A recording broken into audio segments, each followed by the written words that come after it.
start a series, but the continuity is something that needs a lot of, of course, consistency, but also efforts and teamwork, which I can see here. So, and thank you so much, the guest of honor for today, Ms. Pooja Bharadwaj. Ma'am, you gave a, like, of course, I would really try to, as you mentioned that you are bored of, the faculty here is bored of speaking all the time, and you would like to listen us for a change. So would really like to do something, contribute to the series. And thank you so much, everyone present over here. Thank you so much. I hope you'll enjoy this talk and would gain something from it. So I will start from it. And before I proceed, I would start with the objectives of the talk. So as we all know that the Greenland crisis started in January 2026, and we have been hearing that it is a renewed interest by US. But what we sometimes feel, what we sometimes miss out here is the background. Without even knowing the place, we jump directly to the geopolitics, the politics of the area, how and is it, what is strategic location, all sorts of fancy and difficult words, but without even understanding what the region is, how it works, what's the society like, and how does it have a history or not. And that thing is something which Greenland Greenland, I think, is very important to talk about, because as Greenland, so before I move forward, I'll just read out the objectives. The first objective of this talk is that I would like to see beyond what is happening right now and beyond the strategic chessboard, and talk about the history, the politics, the society, and more importantly, the people of Greenland. Second, the current Greenland situation will be talked about in the series, where we would also like to, where I would like to, help you know about the people of Greenland, the community, the indigenous people, which are very rare to find these days, and especially in areas like Greenland. Thirdly, my aim is to connect the crisis to the broader themes of international relations, and that will be a really short part of the talk, but because we are most importantly talking about Greenland and its region, the location and geography, plus the people and economy and how it is functioning and what the renewed interest means. So, and fourth, I would want to show the how these tariffs, and this would be the final and the concluding part of the talk, that how the tariffs regime, which are now very common among us. India faced it, Venezuela was facing it, Iran is now facing the same thing. How all of this is not just particular isolated issues, but are connected, are interlinked, and they are very important for us for not just social science students, but students or like residents of a global society. It is very important for us to know about this and how they are affecting us as individuals, as society, and as global citizens. So without wasting much more time, I will start the talk. Just a second. Okay, so yes. So as I mentioned that how we'll start with Greenland, and when we talk about Greenland, what we imagine, which is also present here, we just think that Greenland is a white area. It's full of ice, glaciers, and no one resides over there. If I'm not wrong, I am a political science student, and I have I'm a political science student, and when I look at the maps, and I've been reading the maps, and when we see a political map, we see Greenland as a white region, and that gives us an idea that no one lives here. It's all ice. So yes, you can see here on the PPT that it's a place which is just polar bear, the residents are polar bears, or a strategic location, and people are just fighting over it because it is a buffer zone and all sorts of things. But Greenland is more than that. So Greenland Greenland is just more than that. It has its own culture, it has its society, and it has its history. And Greenland's crisis, and so I would write, so Greenland is the world's largest island, which is not a continent. It has a total area of 2.16 million square kilometers, and which is roughly thrice the size of France. And yet only there are only 56,000 people living over there. So to put that in the perspective, it is that is like fewer than most of the universities. Like the university, I think there are much more students in University of Delhi than people living in Greenland, which is world's largest island. And and around 80% of it is covered by ice. But the remaining 20%, which is predominantly the area of the western Greenland, is where most of the people live. So can we change the slide?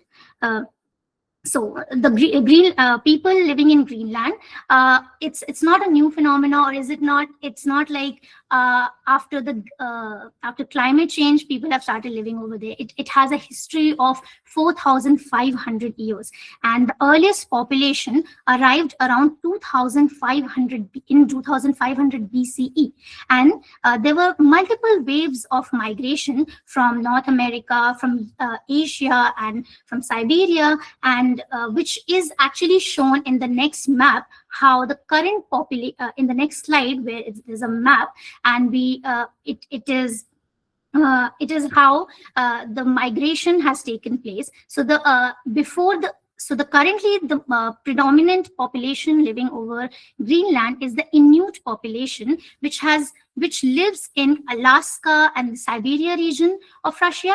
But it also, but before this, there were several other indigenous communities living over there. The Norse settlers who arrived from Iceland arrived in around 10th century, lived there for several hundred years, and then disappeared completely. And then they were replaced by the Inuit population, which even now lives there. So nearly 88% of the Greenland's population is Inuit, primarily the Kalaallit, or a mixed Inuit and Danish heritage. This matters enormously because Greenland is not just, ice, as I've been mentioning it again and again, because that's what I think about Greenland all the time. So it has its own language, which is the Kalaallit Sut, and they have their own identity. They reject the colonial imposed identities or the Eurocentric vision of them.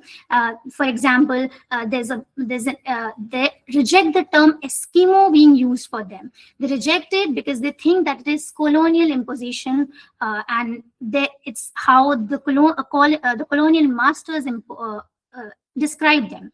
So the culture, and they have their own culture, they have their own identity, and that is why because when I started to understand the present crisis, it is important to know Greenland, because the Greenlanders have their own identity and the culture. And that is why we saw so many Greenlanders protesting against the US claim of, US proposal of buying the land and asking Denmark to sell it. So now how Denmark comes in this picture is because it is also a very peculiar thing, and it's very interesting to know that Denmark is not an independent country. It is simply and also it's not simply a colony or a Danish territory. It is an autonomous territory within the Kingdom of Denmark, colonized, and Denmark colonized Greenland in the 18th century and formally integrated it in 1953.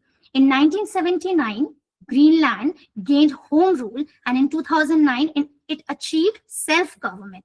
That 2009 Act is quite crucial because it transferred the powers like education, health, natural resource to Greenland's territory, to its government, and explicitly gave the right of self-determination to the Greenlanders. But one thing to keep in mind, that the so-called important role of a state, which is foreign policy or the economic policy, is still governed or is still taken care by the Denmark, by the colony, which by the colonial masters. So this is something which is very interesting and quite different, because when we think about Europe, what we see is a land, a free land, a democratic country, but and which is also a hypocrisy, I would say. I'm no one to call it that way, but it is something very different, because Europe, when talking about Africa or talking about Asia,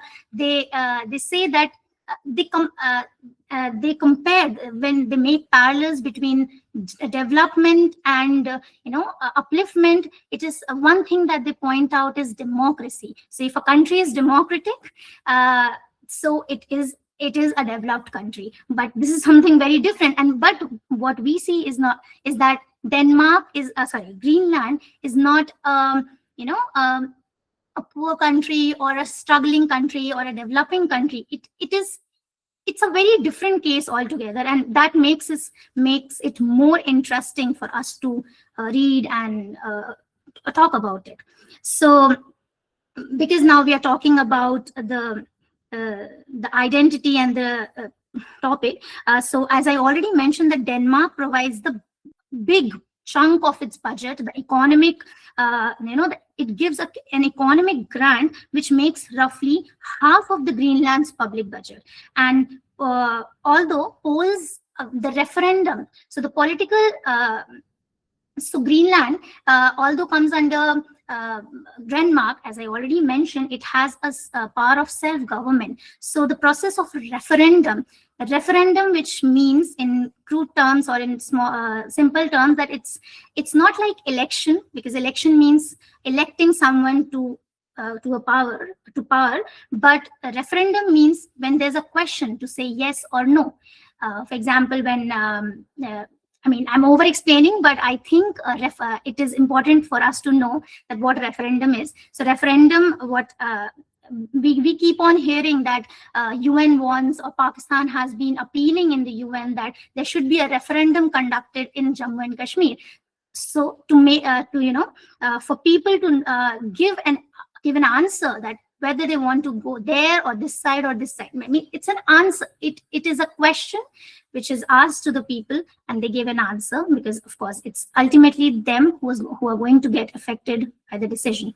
So a referendum shows that Greenlanders wish to have an independence, but they are also very well aware that about the political situation, the chaos and the aggressiveness of the international relation and geopolitics, that they do not want to be out there without any safety measures. So the idea of independence comes up now and then, but it also subsides because of the realities of geopolitics.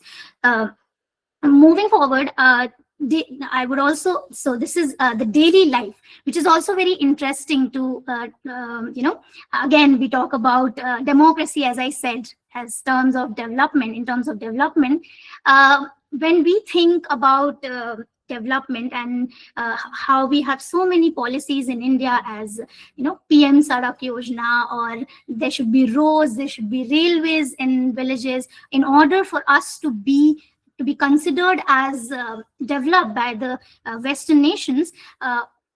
Greenland is an example where we do not find roads, we do not have railways, because firstly, it's first and the most important thing, it's fully covered with ice. 80% of it is covered by ice, so it's quite difficult for them to construct road. Although there are roads, it's not like they do not have roads, but they are very small, as in from one part of the city to another, but not connecting the larger spaces or like farther regions. So they and that is the roads do not exist, and the community travel by boat, plane, helicopter, snowmobile, or even dog sled. And this is shown in the pictures over here in on the PPT, and it's very interesting because we do not imagine ourselves doing it every day.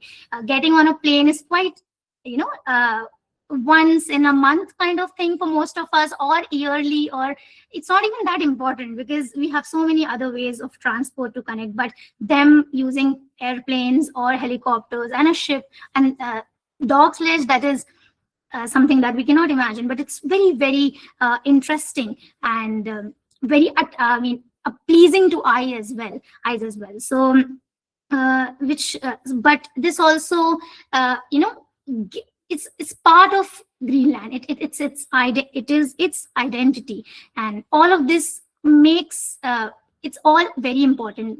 We cannot just reject these things. So so yes, and daily life is also about, when we talk about daily life, it's not just about commute or going here and there. It's also about their daily works, the economy. So Greenland is so when we think about the Nordic regions, Finland, Sweden, Denmark, or Greenland, we think that these are the society which are socialist society. Most likely we give them as prime examples where resources are divided and shared among all, and it's all resources for all and can be used. There is no state intervention or things like that, and it's shared among the society. But when we talk about society, Greenland is one of the prime example where it goes way beyond, it's way ahead and advanced in terms of the term sustainability. Sustainability is a buzzword right now. It has been a buzzword for quite some time, but Greenland has been practicing it for long back. And so there's a quota system in terms of fishing fishing is the backbone of the economy, and a lot of it is imported and a lot of it is exported, and Greenland survives on exports because farming is very scarce and there are no fields. So export is something that they are all that's how they are surviving. They get basic goods. But but fishing is the backbone of the economy, and but the consumption, as I already talked about sustainability, consumption is quota based, and they're limited. The locals get limited amount of the things that they get, the fishes they get from the sea. So it's not like how we are seeing the sea trawlers these days, and a lot of we are just exploiting the resources. And this is which we should actually learn from countries like Greenland, where they have a fixed number of so that a coexistence, a cohabitation can be proper and sustainable for long times. So and now, because we are talking about Greenland, we should also know about its capital city. So the capital city of Greenland is Nuuk. So Nuuk is a place where majority of people live, and majority of the population lives here. More than quarter of the population lives in Nuuk, and it's a very beautiful site, because when we think about Greenland, it's either we know it through the images of the northern lights or ice or this tourism. But Nuuk is a place which is very vibrant in color, with beautiful houses all lined up, and it's a place where we also find museums, universities, and there's a very good public life in Nuuk. So and where we also saw the protest going on when Trump renewed the US renewed its interest in Greenland. So this was something about Greenland. but about what life is in Greenland and what is happening, how they function, what was their history. And this was our background. So we gathered here to talk more about what is happening right now. So even though we know that a framework, a so-called framework, has been achieved by the NATO in for Greenland, and NATO and US, but it is very, very important for us to understand, because this is not something which is a one-time thing. It can happen again. If not, it should not happen again. But if it does, it can, and it should. And it makes it important for us to know the history. So we have been reading a lot about the renewed interest. So the word renewed itself says that this interest is not new. So the US interest in Greenland is not new. So as early as 1867, the same year when US bought Alaska, Washington also considered acquiring Greenland. And the proposals surfaced, and the proposals even surfaced in 1910, again in 1946, and they were rejected by Denmark each time. During the Second World War, after Nazi Germany occupied Denmark, the US entered into a defense agreement with the Danish officials in exile, allowing the American forces to establish bases on the island to protect Atlantic shipping routes. So during the wartime, there was an arrangement that was made, and it evolved into the 1951 US-Denmark Defense of Greenland Agreement, which was updated in 1981 and in 2004. So under this framework, the US operates that is now called the Pitufik Space Base, which formerly used to be called as Thule Air Base, and it is shown in the next slide that it is the northernmost military installation of US. So today, despite the rhetoric despite there are just 130 or 150 US military personnel residing in this base and in Greenland, but this base is very important for US. Because US has been saying that Greenland is a strategic location, and it's very important for its national security, and so it's the only right thing to do is to purchase Greenland. But even when there are so less a number, this particular space base is very important for the missile warning, space surveillance, and ballistic missile defense, particularly for North American security. So and this thing is very important to keep in mind, because United States with the US-Denmark Defense of Greenland Agreement already enjoys a lot of an extensive strategic access to Greenland without even owning it. So the question comes that why is US again and again talking about Greenland? Because it already has its presence, it already has been enjoying extensive access in Greenland. But things were normal for some time. But as we all know, that when Trump came to power in his first term, he talked about acquiring Greenland. But that time it was just rejected. It was it was seen as unserious. And even Denmark's prime minister called the idea as absurd and useless. And although this led to a cancelled trip by the Trump in Denmark, but things were settled and nothing really happened. But when he came for the second term, by early 2025, Trump was framing US control over Greenland as absolute necessity for the national security of US. So he appointed special envoys, senior officials began linking Greenland and the national security, and how it is not just about the critical minerals or the rare earth minerals, but it's very important because the presence of China and Russia has been increasing around the island, and Denmark is not able to do enough to protect, and is not doing enough under this agreement to protect the nation, protect Greenland, and indirectly it's a threat to the national security of US as well.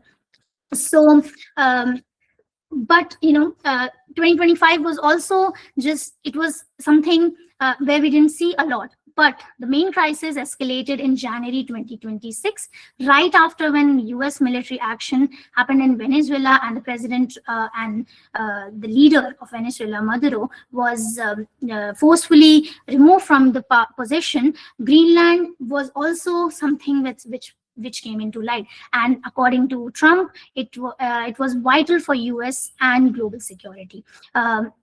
So on 17th January, he announced tariffs 10 and that is how this is the series of events that happened. So after India was already facing the tariffs, then Iran has been facing the same thing, and Venezuela, the thing happened, the invasion, and no, it should not be called an invasion, but yes, it was a forceful removal of the leader in power happened in Venezuela, and then things started in Greenland as well. So US announced 10% tariffs there, and 25, and they will be increased to 25% in June on the countries who took part in the so-called military exercise that happened in Greenland. But a lot of newspapers have pointed out, and there are interviews,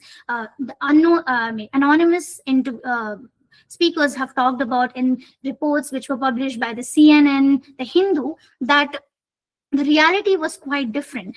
It was not an exercise, or it was not military deployment in Greenland, but rather it was a pre-coordinated mission ahead of the Danish-led NATO exercise called Operation Arctic Endurance. So the UK, for example, the representatives of UK have mentioned it clearly that they only sent one military officer because Denmark asked them to do so, because it was already as mentioned, it was a pre-coordinated mission. So what was seen as a military deployment against US was actually not a military deployment according to the NATO members and participants of the exercise, but it was something which was projected in order to impose tariffs on them, and for US to begin the era of its coercive diplomacy. So this episode is very because, but one thing to keep in mind is that these tariffs tariffs are instruments to these are economic instruments, but usually used by superpowers or the great creator or developed nations on so-called enemies. But this episode is quite different, because this coercive diplomacy or this economic threat was used against the very allies. It was not used against the adversaries, but was used against the NATO members who are together, who are part of the alliance, an alliance which is formed, has been founded on the foundation of trust and togetherness, and was and is together from right after the World War II. So, and this thing is should be kept in mind, because NATO's founding principle, which is in Article 5 of the NATO agreement, is that an attack on one. Yes. Sorry to interrupt you, but since the time is like. Yes, I'm just concluding. I'm just concluding. Yeah. Yes. I'm really sorry I exceeded. So yes, so this is something that should be kept in mind, that the founding principle of NATO was an attack on one is an attack on all. So the question comes here that it is understood, like a realist perspective would say that it is very important for US to talk about national security, to to not care about someone else's sovereignty, but its own own people, its own territory, and but that does not give us an answer, because according to the liberal constitutionalism or the liberal ideology, the very basis of these alliances, the rule-based politics, the rule-based politics of the international relations needs trust. So what happens when an alliance, an ally, becomes suppressor, or is using the superpower, is now oppressing their own friends, although no one is a friend, no one is a true friend or an enemy in international relations, but these are some of the questions that needs to be addressed. And and as there was an interview, the name was not mentioned in the article, but the person was US's representative in Greenland earlier, not right now. He wrote an article about, he gave an interview to CNN talking about that this is a situation which needs to coming together of the NATO members, the European powers, the US, the Greenland, to come up with a solution. And the solution can only be achieved when there's a negotiation, there's a talk.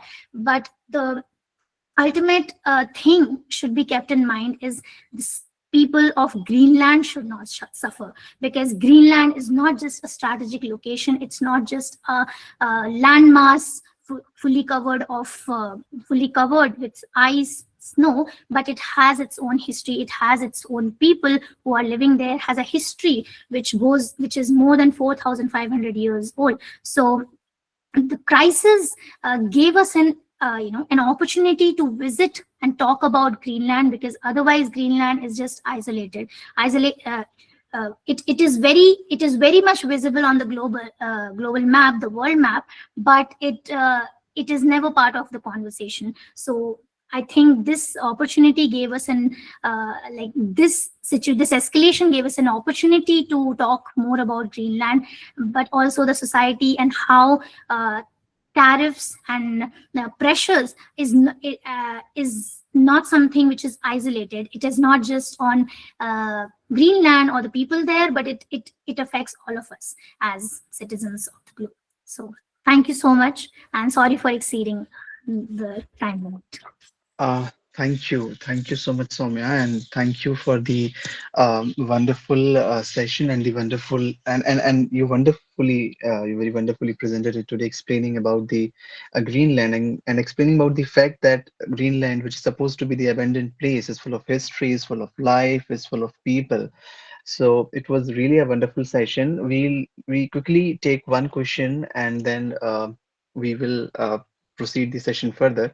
So since you were also explaining about that Greenland is full of life, it has its own society, it has its own people. So and keeping in mind the terrain, the tough terrain it already has. So how might the whole Arctic climate change and emerging shipping routes affect geopolitical competition in the region? I mean, one of the this was a point that I wanted to put forward while I was concluding, that why Greenland has been emerging right now as an important center is because of the climate change and the melting glaciers in Arctic Circle. So as already pointed out, which Trump has been saying again and again, that it's a strategic location, it is important for the national security, US's national security. As you said that you already mentioned that there are emerging shipping routes, and according to a lot of the sea routes are still covered with ice. It's just, these are just the speculation that there might be a like a route which will make trade easier. So definitely, it it's a location which I would actually, it's easier to understand using a map, which I cannot show right now. But the Swiss Canal makes it, it will make the trade quite easier, cheaper, and quick when US is trading with Asia or countries in India, because the sea route will go directly from up, and it won't cover it doesn't have to come from the Suez Canal area. So that will, that gives a lot of opportunity for these powers like China and Russia, and that is why they are also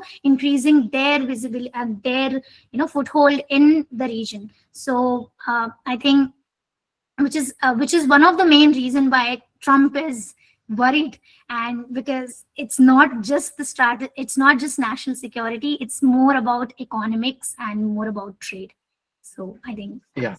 All right, definitely, definitely, and very well answered. And since we have a very limited time today, so I'll just going straight to that one question which we asked to all our speakers, that what was your experience with this platform? And today you are witnessing a very important day. So what would you like to convey, and what would you like to share with today's audience? Firstly, I was really worried about because this was a very important day for GSTS, that it's marking its 5th anniversary today, and me being a speaker on this day put me in a lot of pressure that am I going to be good enough?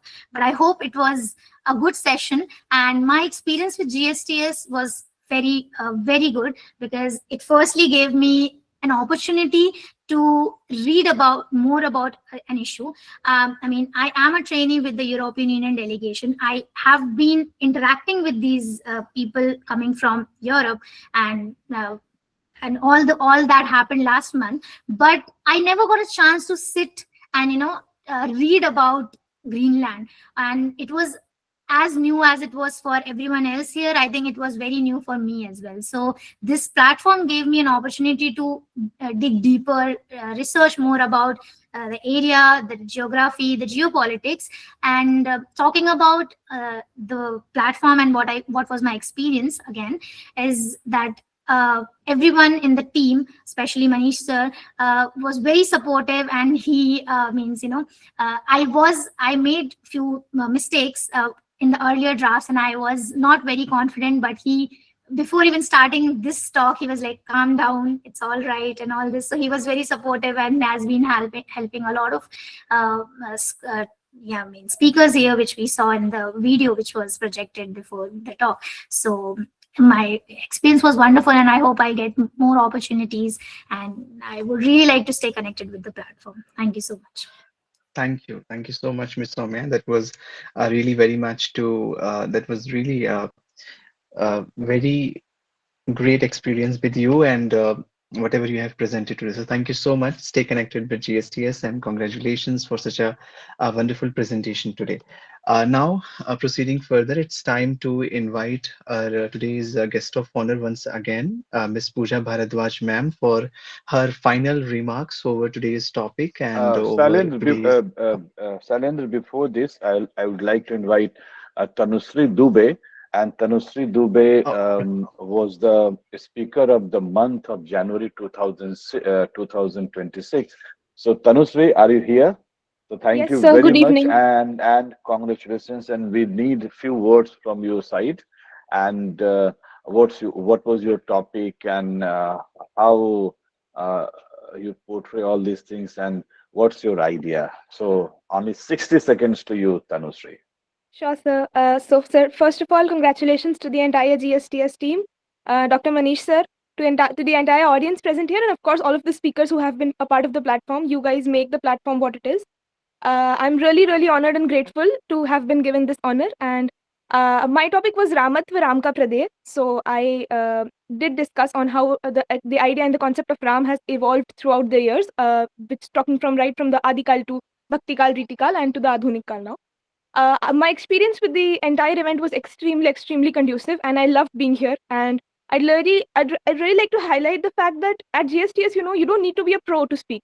the noobs are invited, the people who nobody looks at, people like me, people like who just completed their MA, right? We are very young in the field. But even people like us, we are called, we are encouraged. And I think that is an incredible contribution by the GSTS society to the academic world.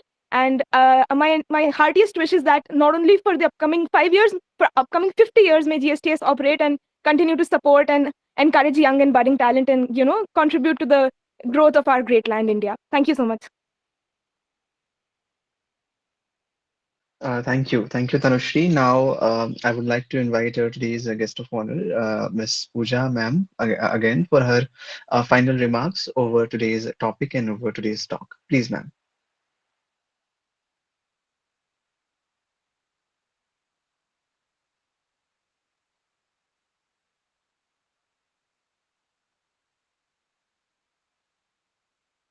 Uh, Ma'am, are you here? Pooja, ma'am? I don't think so. Pooja, maybe I something think there are is some network issues from her side, maybe. okay, okay. No issues. So fine. We Till can. then, sir, till then, can we invite our next speaker for her objective? Yes. Why not? Yeah, so I would like to invite our to-be speaker for next Sunday, Miss Sonam. She would be speaking on the topic communicable diseases. So I would like to invite her to elaborate about her objectives.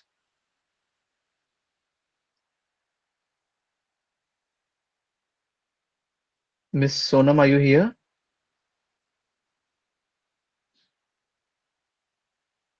Salendra.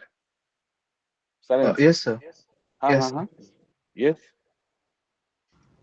So I was just Thank asking that. Huh. Yes, yes, Sonam, please. thank you, sir. A very warm and cheerful good evening to one and all present here. मैं सोनम और मैं currently motherhood university Roorkee से BA BEd कर रही हूँ। मैं अपनी बात एक छोटे से श्लोक के साथ शुरू करूंगी। स्वस्थ शरीर में ही स्वस्थ मस्तिष्क का वास होता है। इसका मतलब है कि जब हम स्वस्थ होते हैं तभी हम अच्छे से कोई भी कार्य पूरा कर सकते हैं। मस्तिष्क का शांत होना बहुत जरूरी है। हेल्थ हेल्थ हम सबके लिए एक कॉमन कंसर्न है। इसी से जुड़ी एक बात आज मैं आपसे शेयर करना चाहती हूँ। कम्युनिकेबल डिसीज वो बीमारी होती है जो एक व्यक्ति से दूसरे व्यक्ति तक फैल सकती है, जैसे हवा, पानी, खाने और डायरेक्ट कांटेक्ट के थ्रू भी। अक्सर हम तब अलर्ट होते हैं जब बीमारी सीरियस हो जाती है, लेकिन अगर हमें अर्ली साइंस और सिम्टम्स का पता हो तो हम टाइम पर रिपोर्ट कर सकते हैं और बड़ी प्रॉब्लम्स को होने से पहले रोक सकते हैं। इसीलिए कहा भी जाता है कि अर्ली रिपोर्टिंग सेव्स लाइव्स। आने वाले संडे Thank you. को Yes, go ahead, Sonam. आप कंटिन्यू रख सकते हैं। Thank you sir.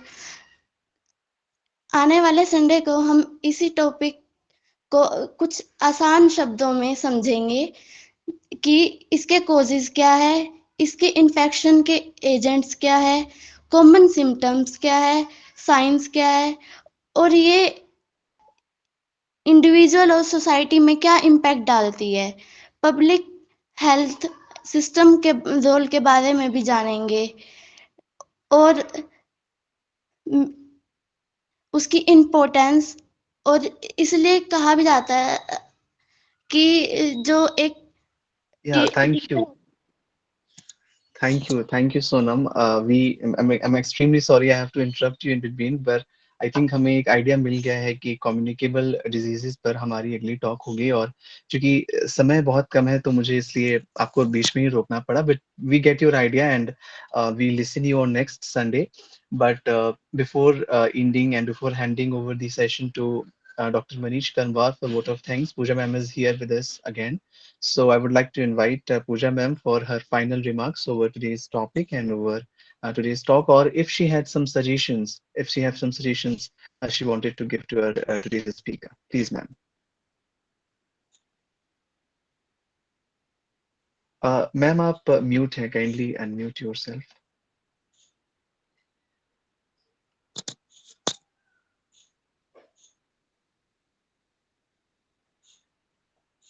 Ma'am, kindly unmute yourself.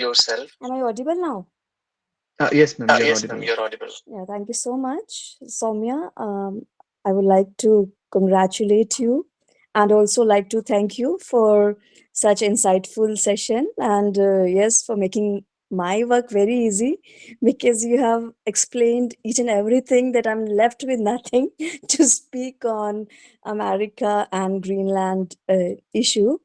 So very beautifully presented and I think you covered each and every point on particular topic, the topic which we had to discuss today.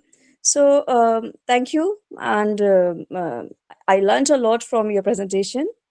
Thank you for making our work easy, and it was so interesting knowing. So now I don't understand what should I speak on this topic or about renewed America and Greenland issue. But other than that, since I'm a literature student, so I was looking at your presentation from literary point of view. See, I had my own, theories behind it. So I was trying to look at your presentation from post-colonial perspective, and when I was listening your presentation, then of course Franz Kafka and this Orientalism was Edward Said's Orientalism was coming to my mind, where I'm sure all of you must have heard of him, that how powerful countries, they try to seize the less powerful country. They don't treat these people as human being. For them, these territories are assets, not homeland. They don't understand the emotions of people attached to those lands. How, talking about America, for example, see how America is ignoring the wishes of Greenlanders, and how America is treating their homelands. Power dynamics and geopolitics often how they are treating their homelands as an object of geopolitical strategy, not the emotion. They're not trying to understand the emotions of the people attached to these countries. So this is highly pathetic that we people are living in 21st centuries and still we're trying to colonize the other people. So I'm sure a day will come, like all of us together will try to solve this kind of issues as well, where we'll try to have this shloka Vasudev Kutumbakam, right, rather than thinking about capturing others, share, and will try to treat each other as human being. Will give importance to emotions rather than territories or the lands. So that was my perspective of looking at your presentations. Otherwise, I mean, related to social, economical, political, geographical, everything you have covered. So I don't think I should cover anything in that, because you have already explained everything so beautifully. So I just want one thing, that we should believe in one thing, that we all are human being first, then being an American or a Greenlander. So we should focus on the importance of being a human. That's all. I think we are already running short of time. So I just want to thank each one of you, especially Manish sir, for making me witness this beautiful journey of your GSTS. And I wish you continued success in your future sessions as well. And I hope I'll join again in some times in future, and I'll learn from you all. And definitely I got to know so many things which I didn't know from your presentation, Saumya. Thank you so very much. And thank you, everyone. Thank you. Thank you, ma'am. Thank you, ma'am. Okay. It's all Yeah, from my side. Yeah, ma'am. Yeah, Thank ma'am. you. Thank you Thank you. so Thank you much. so much. Uh, I think I think somebody's mic somebody's is mic. on.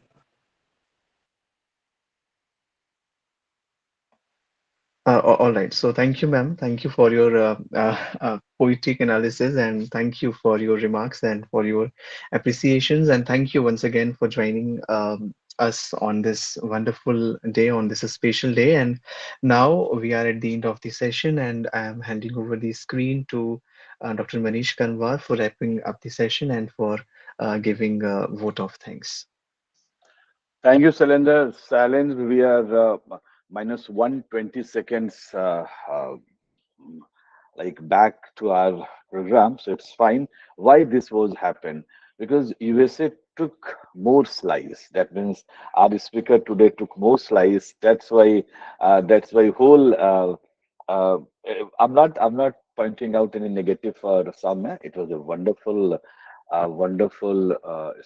talk by Saumya. It's a new topic, Greenland, and that's why we put Greenland only because very few people knows about the Greenland, the polity, the economics, because the what politics going on, everybody knows through the newspapers. But what is Greenland?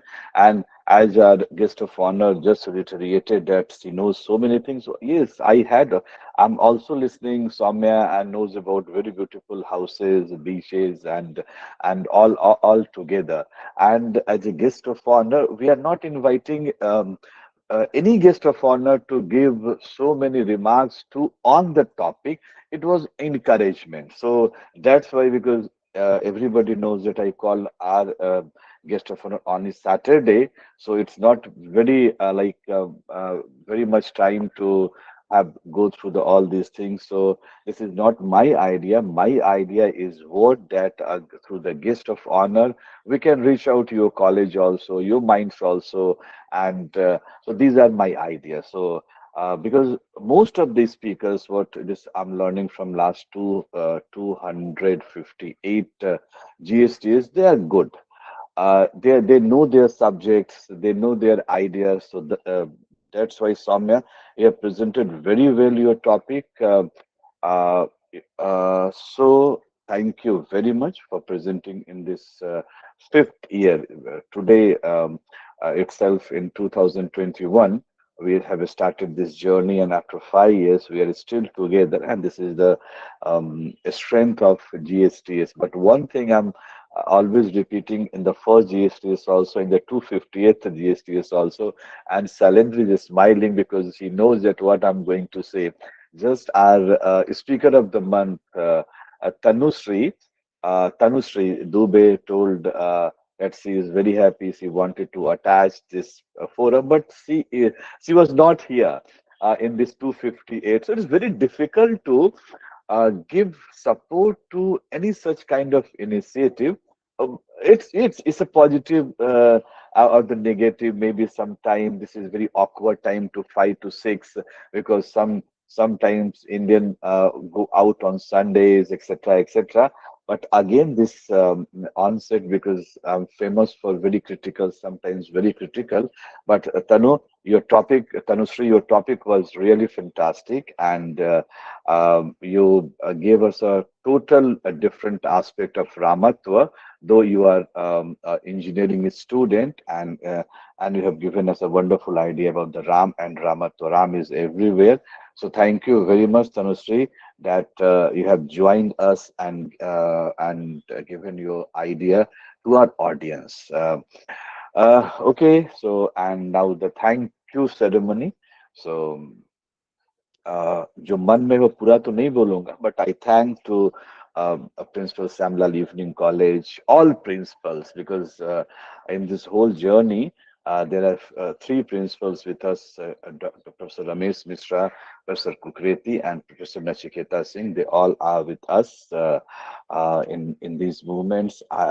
IQAC in charges, all the teachers in charges, all the faculty members of Shyam Lal Evening College, because This is not my platform. This is platform by Department of History, Shyam Lal Evening College, and I'm only running as a founder, as a advisor of this platform. In the few months, definitely I handed over this to Shyam Lal Evening College back when the department will strengthen their capacity, and they inducted few new faces in their department. So this is not my idea that I run this GSTS alone, because I have more pressing things to do. Why not we start global scholars talk series? So why only graduate scholar talk series? But let's see the idea will prevail or not in the coming year. So thank you very much, all our listeners, and a few few professors are also joined from Shyam Lal Evening College, Dr. Neeraj Kumar Mishra, and our history faculty, Rakesh Kumar, and other faculty members also. And few are missing. The missing are always missing. So be the part of member of the GSTS or be the part of Shyam Lal Evening College, but missing sometimes very pain for me also, because history is writing without your presence. History तो लिखी जाती है और आपका presence रहे या न रहे, history तो लिखी जाती है. So thank you very much. Have a nice day. Most of these speakers are recently they inducted in the department, so they are happy to listen. And if they are not, maybe few are joined due to me, but this is not my idea. I want to popularize this platform in a bigger way.